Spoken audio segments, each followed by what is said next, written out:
दोस्तों मेरे चैनल में आप सभी की स्वागत है। आखिरी इस वीडियो के माध्यम से जो कि जीके और जीएस का जो कि प्रश्न जो कि करवाने वाले हैं, जो कि सभी एग्जाम में जो कि पूछा जाता है। आप किसी भी एग्जाम की तैयारी कर रहे हैं तो जीके और जीएस से प्रश्न आप लोग का एग्जाम में जो कि देखने को मिलता है। तो आखिरी इस वीडियो के माध्यम से जो कि बताने वाले हैं कि आखिर जीके और जीएस का कैसा प्रश्न आप लोग का एग्जाम में जो कि देखने को मिलता है। तो इस वीडियो को शुरू से अंत तक देखिए, तभी आप लोग का समझ में आएगा। और वीडियो अच्छा लगे तो लाइक कर दीजिएगा, चैनल पर नहीं तो चैनल को सब्सक्राइब कर दीजिएगा। तो चलिए, तो पहला प्रश्न जीके और जीएस से क्या पूछ रहा है कि भारत का राष्ट्रीय खेल है। तो भारत का राष्ट्रीय खेल है तो हॉकी है। तो भारत का राष्ट्रीय खेल है तो हॉकी है। और आखिर आप लोग का बता दें जो कि फुटबॉल, हॉकी और जो कि क्रिकेट में कितने टीम होते हैं, तो टीमों की संख्या जो कि कितना होता है। तो ये भी आप लोग कर पूछता है जो कि ढेर सारा एग्जाम में कि टीम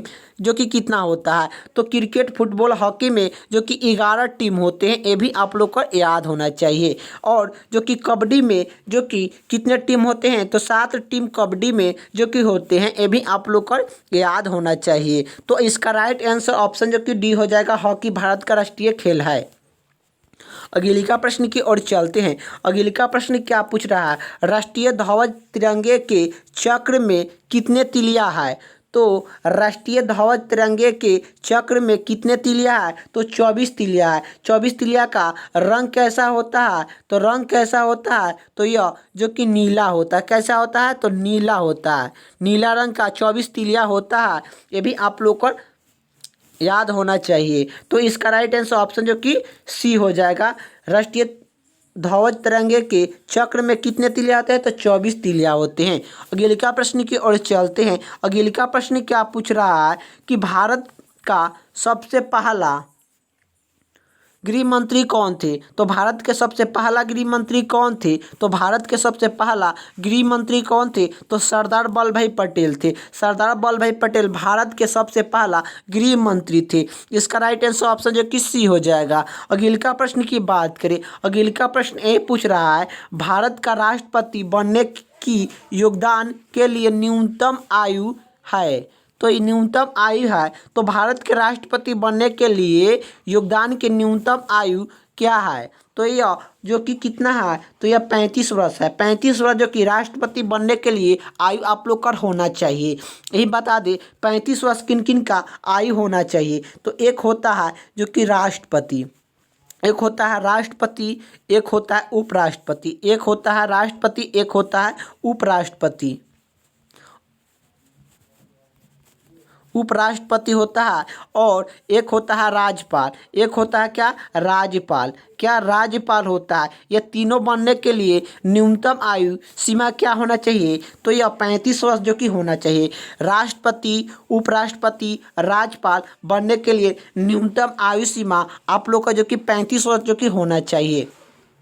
यही आप लोग का बात करें कि 25 वर्ष किन किन का होना चाहिए, तो 25 वर्ष जो कि किन किन का आयु सीमा होना चाहिए। तो 25 वर्ष के बात करें तो मुख्यमंत्री, क्या मुख्यमंत्री,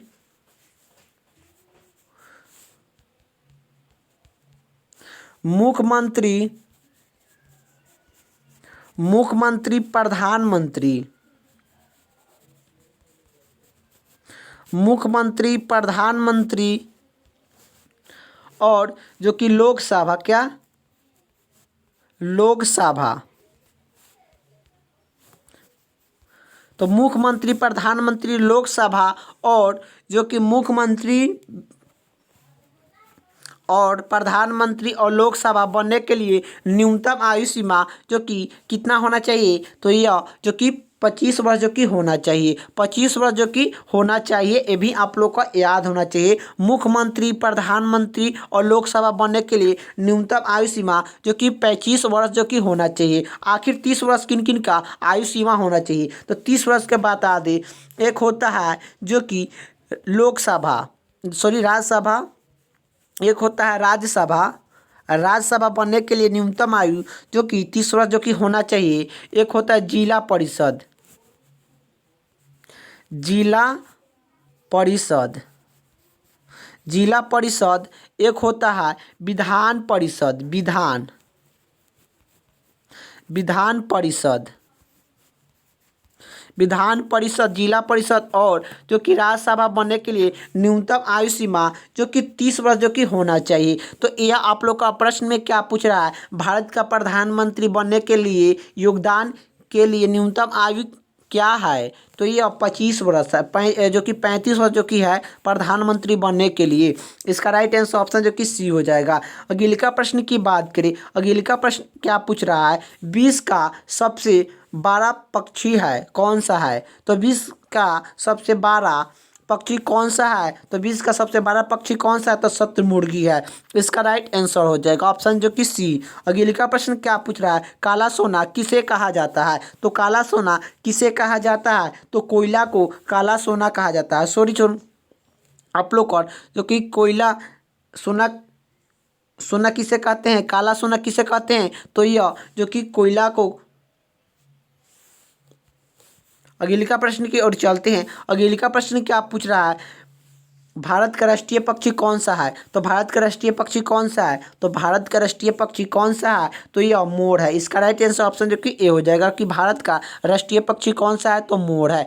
अगले का प्रश्न की ओर चलते हैं। अगले का प्रश्न क्या पूछ रहा है, भारत की सबसे पवित्र नदी कौन सी है, तो भारत की सबसे पवित्र नदी कौन सी है, तो भारत की सबसे पवित्र नदी कौन सी है, तो गंगा नदी है। इसका राइट आंसर ऑप्शन जो कि डी हो जाएगा कि भारत की सबसे पवित्र नदी कौन सी है, तो गंगा नदी है। गंगा नदी की लंबाई कितना है, तो गंगा नदी की लंबाई कितना है, तो यह 2525 किलो 2525 किलो है यह गंगा नदी की लंबाई।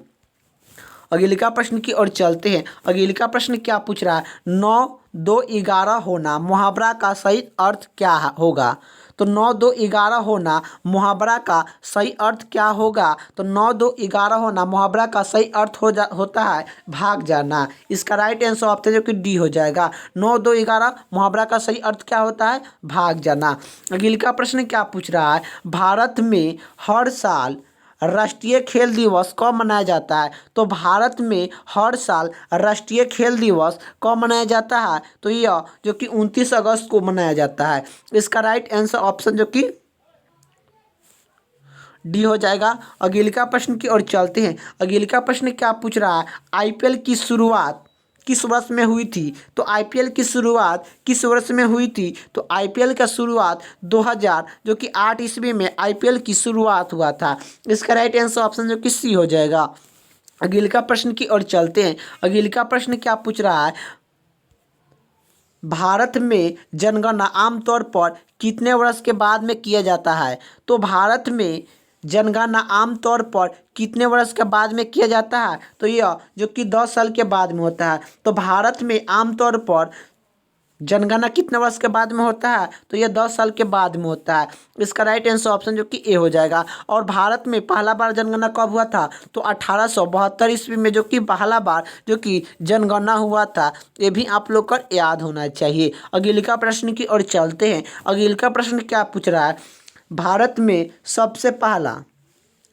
में पहला संविधान सभा का चुनाव कब हुआ था, तो भारत में सबसे पहला संविधान सभा का चुनाव कब हुआ था, तो यह 1946 ईस्वी में हुआ था।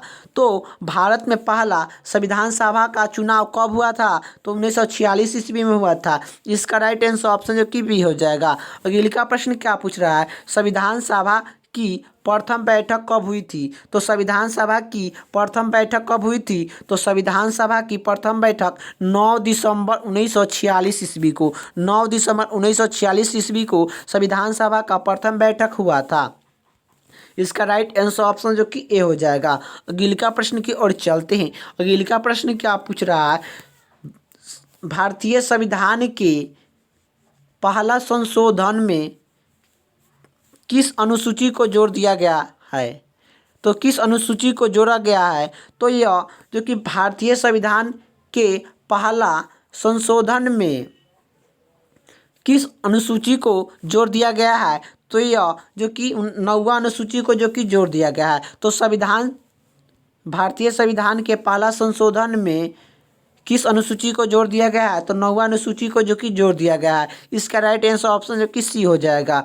अगले का प्रश्न की बात करें। अगले का प्रश्न क्या पूछ रहा है, भारतीय संविधान का कौन सा भाग संविधान शोषण से संबंधित है। तो भारतीय संविधान के कौन सा भाग संविधान शोषण से संबंधित है? तो भाग जो कि 20, भाग 20 संविधान का शोषण संबंधित है। अगले प्रश्न की बात करें। अगले प्रश्न क्या पूछ रहा है कि विक्रमशिला विश्वविद्यालय का स्थापना कब, जो कि स्थापक कौन थे? तो विक्रमशिला विश्वविद्यालय के संस्थापक थे तो ये कौन थे? तो धर्मपाल थे। इसका राइट आंसर ऑप्शन जो कि डी हो जाएगा। अगले प्रश्न की बात करें। अगले प्रश्न क्या पूछ रहा है? सिकंदर ने जब भारत पर आक्रमण किया उस समय मगध का शासक कौन था? तो सिकंदर ने जब भारत पर आक्रमण किया उस समय मगध का शासन कौन था? तो यह जो कि कौन था? तो नंदवंश था। तो नंदवंश था। इसका राइट आंसर ऑप्शन जो कि बी हो जाएगा। सिकंदर ने जब भारत पर आक्रमण किया उस समय मगध का शासन कौन था? तो मगध का शासन कौन था? तो यह जो कि नंदवंश था। अगले प्रश्न की बात करें। अगले प्रश्न क्या पूछ रहा है? लखनऊ किस नदी के किनारे बसा है? तो लखनऊ किस नदी के किनारे बसा है? तो यह गोमूत्र नदी पर स्थित है। इसका राइट आंसर ऑप्शन जो कि डी हो जाएगा। अगले प्रश्न क्या पूछ रहा है कि सबसे बड़ा ग्रह है? तो सबसे बड़ा ग्रह कौन है? तो बृहस्पति। सबसे बड़ा ग्रह कौन सा है? तो बृहस्पति। कुल ग्रह कितने होता है? तो कुल ग्रह जो कि कितना होता है? तो कुल ग्रह जो कि 8 होते हैं। ये भी आप लोग को याद होना चाहिए। सबसे बड़ा ग्रह कौन सा होता है? बृहस्पति। अगले प्रश्न की बात करें। अगले प्रश्न क्या पूछ रहा है कि सबसे छोटा ग्रह है? तो सबसे छोटा ग्रह कौन है? तो बुध जो कि सबसे छोटा ग्रह है। इसका राइट आंसर ऑप्शन जो कि सी हो जाएगा। अगले प्रश्न की ओर चलते हैं। अगले प्रश्न क्या पूछ रहा है? अगले प्रश्न ये पूछ रहा है कि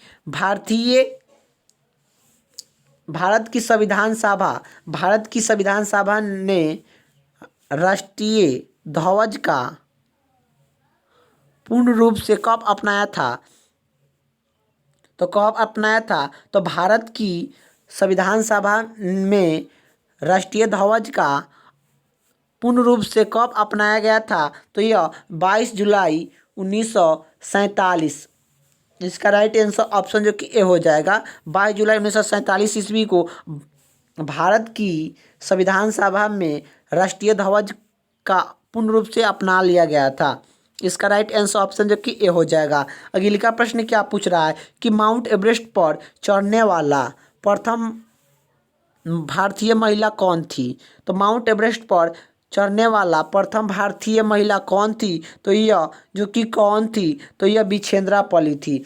इसका राइट आंसर ऑप्शन जो कि सी हो जाएगा। अगले का प्रश्न क्या पूछ रहा है? भारत की प्रथम महिला आईपीएस कौन थी? तो भारत की प्रथम महिला आईपीएस कौन थी? तो यह किरण बेदी थी। इसका राइट आंसर ऑप्शन जो कि बी हो जाएगा। भारत की प्रथम महिला आईपीएस कौन थी? तो किरण बेदी थी।